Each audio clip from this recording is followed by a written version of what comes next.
Hello, everybody, and welcome back. And here we are just before the trade deadline. Canucks 8-0-2 in their last 10 games, one of the hottest teams in the league.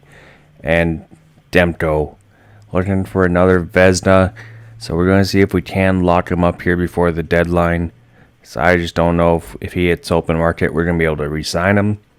So let's see if we can negotiate here with the face of this defense and the heart of the team. They're just a completely different team without him. Even when he's hurt right now, you can tell the defense is not the same. There's no trust there. So if we can get Demko on a 6 to 7 year deal, anywhere from $7 to $9 million, I think we gotta find a way. And yes, if we do get closer to $9 million, Jake DeBrusk is probably gone. We still have to sign Willander as well. He's going to want to get paid. Possibly try and get rid of Myers as well, because we do have to find a way to stay in the cap. I don't know how much it's going to go up, but if we can get Demko to a sweet contract here, team friendly, that's going to be the best for everyone. And possibly Silovs is going to be out the door at the draft as we try and find a way for him to be a starter. He hasn't been a reliable backup for us, but he's still young. Lots of teams looking for a promising goalie. And moment of truth, find out if Demko is going to accept this deal. The negotiation was going smoothly. I feel like we can lock him in. Can actually be deadly for a long time. Alright, let's jump ahead here. Just before the deadline. See, 35, 13, and 4. How we looking? Oh, Sam Bennett ready to come back. Alright, second line center. Looking solid. Letter Mackey looking pretty comfortable in that third line spot. And there you have it. That's your Demko is thrilled to sign long-term with Vancouver. He wants a cup. And this goalie's going to bring it to us. We just need to find everyone else to hit on the same tune. Let's see how we can go here for the rest of the month. As soon as we sign the deal. Ravensburgen, everyone wants to go after him. He's not going to be NHL ready for another 3 years. He might be a backup in 2, but as a starter, at least 3 more years for him. So we're going to hold on to Ravensburgen. Silovs might be a different thing. Ooh, JT Miller. That's a big injury there. So Pedersen will be first line center. Baines first line on the left wing. Claude Giroux for Ravensburgen. No, not going to happen, Columbus. He is off limits. Like, that would be like a Kale Matar trade package thing if we could afford him. But that's be realistic. We can't. Nope. Everyone wants this goalie. We saw him in the second round. We knew we had to get him. Everyone else had the same chance. They didn't jump on it. We did. We're going to develop him. Ian Clark. He's got a miracle way of working with goalies. Jesse Puljujärvi on the waivers. No, we're not going to hold off on that for now. So 41, 15, and 5 up to the deadline. 1 game to go. Florida Panthers. Last game before the deadline. Quinn Hughes still leading the team in points with 71. Oh my goodness. Pedersen starting to pick it up a little bit here. JT Miller up there. Besser. DeBrusk. Hoglander. Bennett. Second line's playing pretty solid. Willander. Solid for rookie defenseman. And no one really disappointing, you can say. Ashley Baines getting some game time in. Demko looking solid. But the Oilers have passed us. We're no longer first in the division. So I think at the trade deadline, we're going to be looking for a third line center and a bottom pair defenseman. Nothing too fancy. We only got $2 million in cap space. So we're not going to be able to afford a big-time guy. But first things first, see how we fare off against Florida. Ooh, 1-0 early. Oh my goodness. Come on, comeback time. Ooh, scratch that. Reverse that. Alright, how about the third? That was an ugly second. Alright, there we go. Oh, look at that, Mr. Willander. Getting on the board here, the on the D-man. Ooh, but the Chuck says, no, we're going to squash that comeback. Back up by 3. Under 5 minutes. That's going to take a miracle. Does not happen. Tough loss there. Florida is definitely one of the powerhouses in the league this year. Last few years, you could say. Pedersen, he's a little sore, banged up. He's not going to miss any game time, though. Alright. So, let's see who we can add at the trade deadline. We have the Winnipeg Jets right after, too. That is always a tough test, especially what they're doing this year. My goodness. Alright, so we do have some options here. And Eric Branson, he is coming aboard. Prospect and 2 draft picks for the Branson.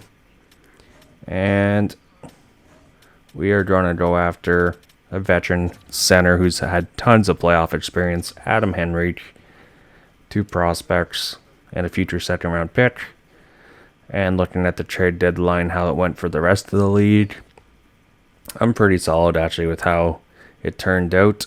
Branson and Henrique, 2 solid veteran players to boost your lineup with before the playoffs. Branson's going to be a solid bottom pair D-man. Upgrade over Juleson.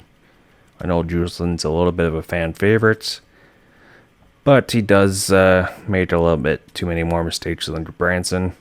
Branson's just a bigger body in the playoffs, harder to play against. Henrique, I think, is going to be a big addition to the penalty kill. Maybe second unit power play, but he's going to be huge for that PK in the playoffs. I'm not expecting him to get any points, really. He may be just what we need to get things rolling right before the playoffs, see if we can retake the division lead, get home ice advantage. Worked out so well for us last year, but hey, home ice is a advantage for a reason, so we got to find a way to get that division title back. Alrighty, so after the deadline and our new additions, let's see how far we can go. JT Miller should be back soon. Philip Hronek, a broken nose, you think he can play through that. Blackwood is on waivers. That'd be a decent pickup for a goalie. Needed team. No, not gonna take him. But ooh, Matthew Robertson. Interesting, young D-man there. He's got an X factor. We'll give a shot on him, see how he can do. Bryson on waivers. No, a lot of guys going on waivers right now after the deadline. But solid starts after the deadline. AHL injuries. JT Miller is ready to come back, so we'll have to adjust the lineup. And there you have it, how we're looking. Henrique with Lettermacki and Joshua on the third line. I feel like that should be pretty solid. Braden Patel. No. I think we're good on the waiver wire. Tyler Myers. Ooh, defense is starting to fall apart here. Robertson is going to get some game time. See how he manages that.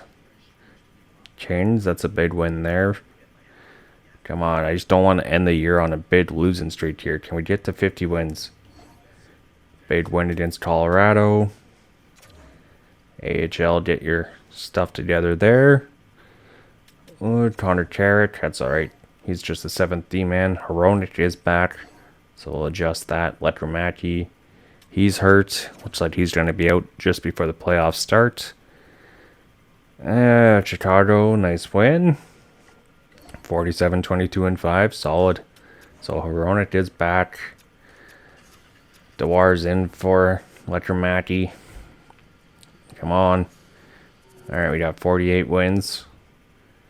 We only need 2 more wins. Come on. 48-23-5. We got Quinn Hughes, 82 points. Pedersen, 80. JT Miller, 80. Alrighty. That's not too bad. DeBrusk, solid year. Hardlander, solid year. Bennett, only 11 goals, but he's got 45 points.